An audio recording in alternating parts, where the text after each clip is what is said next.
Hello, everybody. Welcome to the Facebook Live.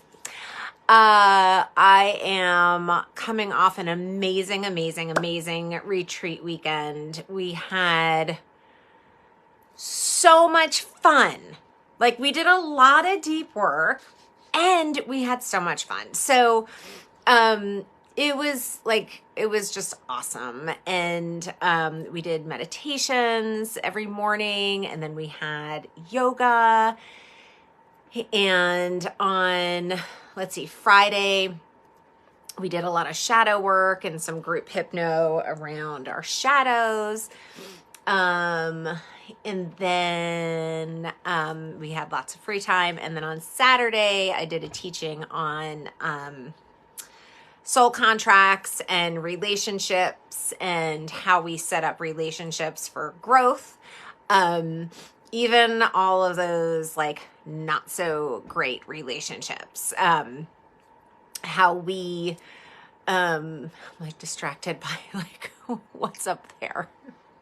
That's my new little sun catcher. I don't know if you could see it, but it's next to my little friend.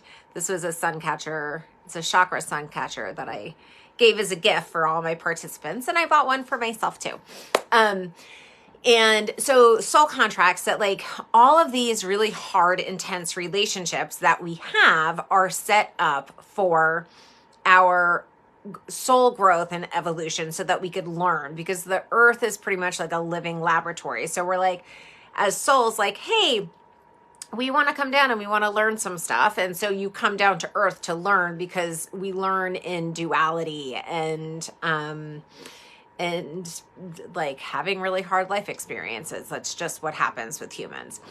And so we then did a past life regression so that we could connect how we know a challenging relationship in another lifetime, so that we could heal it, we could break some contracts, and that's what we did. And it was pretty awesome. And then we did restorative yoga. Oh my gosh, then we went on a nature walk. To sneeze. Excuse me. And we saw a baby goat. There was a baby goat. Oh my God, 6 weeks old. This awesome couple had her, I don't know, and it was tiny and it was so cute and I was obsessed. So it was a wonderful weekend, again, filled with lots of deep work and lots of laughter and connection. So if you are interested, I'm hoping to have another one in September. So it was awesome. And I then took a couple of days off so I could have some rest time as well. So today, and I know Tiffany had just posted in here about boundaries, and that is what our topic of today is boundaries. And do you have them? And I sure hope you do.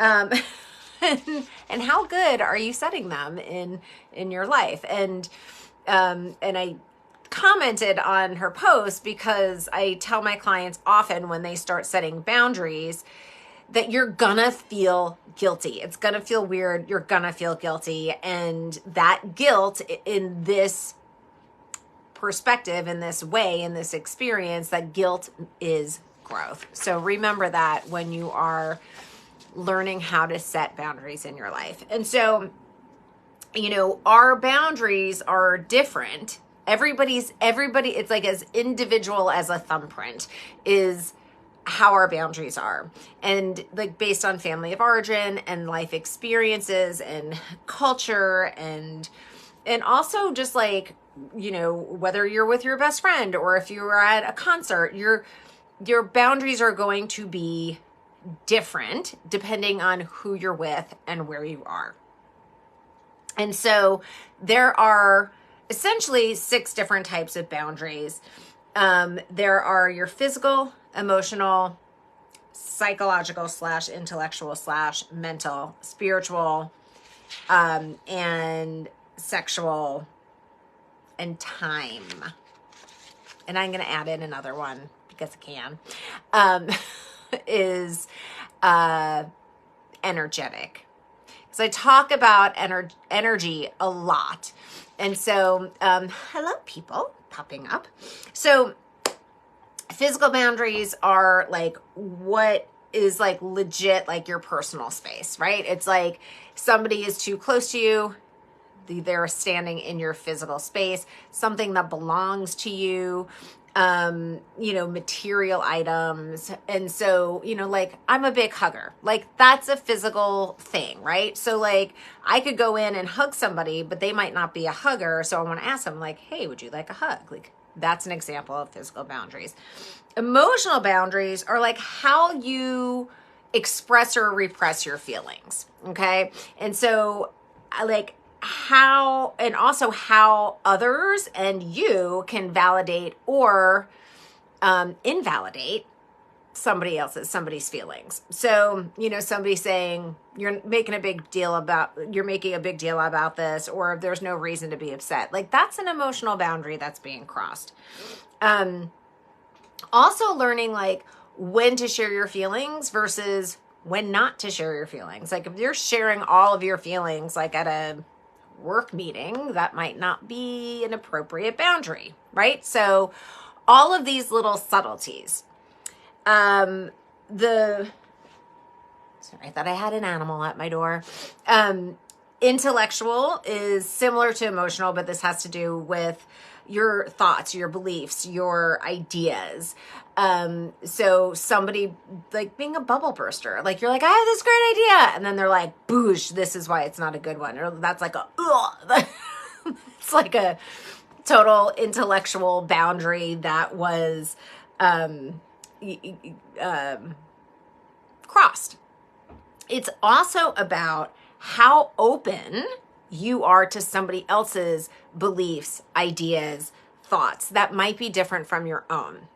If you look at our political system right now, it's like there are tons of beliefs that are opposing. And how open are you to somebody's opposing political beliefs? Like they are beliefs. Like you can't change somebody's beliefs. Like I don't care who you think you are, but you can't. And so how open are you to having a conversation with somebody who has opposing political beliefs than you, or religious beliefs, or whatever? So just food for thought, like how subtle these boundaries are. Spiritual, again, this is, again, like somebody might think that I'm like total wackadoo woo-woo person, right? Which I really don't love to use that term woo-woo because I think it dumbs down our spiritual selves. However, like how open are you to somebody else's spiritual ideas and beliefs and or religious beliefs or what have you, right? So it is similar to emotional and intellectual, except it's spiritual. The next one is sexual. How comfortable are you with sexual touch, consent, all of the things. And then the last one is time. So that's an interesting one because it's especially good for people pleasers and overgivers, right? So who's taking up too much of your time? What's taking up too much of your time? Are you energetically tapped out? Are you giving your time away? We all have 24 hours in a day. Like I know there's, some martyrs out there that's like, I have no time. I have no time. I'm just so who is taking up or what is taking up your day? And how can you set boundaries around time? Because when you start to set boundaries, guess what? Time expands and you have more of it. And so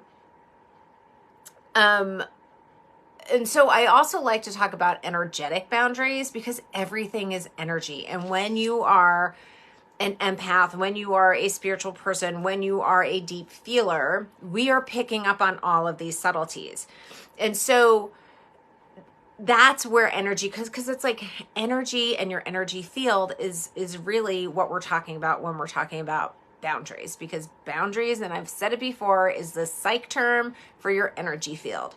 And so what is like, use that, like if you're on a subway or if you're like at the supermarket or wherever, and it's like, ooh, okay, that energetically doesn't seem right or doesn't feel right, you know, and it's about leaning into that and trusting that. So that's what I mean by energetic boundaries. It's like kind of the umbrella for all of these other boundaries that I talked about today. So how do you set a boundary? Super simple. Learn how to say no. Guilt is growth when it comes to setting boundaries. And use your voice, because you have to use your voice in order to set the boundary. So I would love to hear from you. Are you good at setting boundaries? Do you have trouble setting boundaries? Which are easier for you and which aren't? And out of the ones that I've listed, were any of them surprising? I will see you on the flip side. That's all I've got for today. Mwah. Thanks for watching. Bye.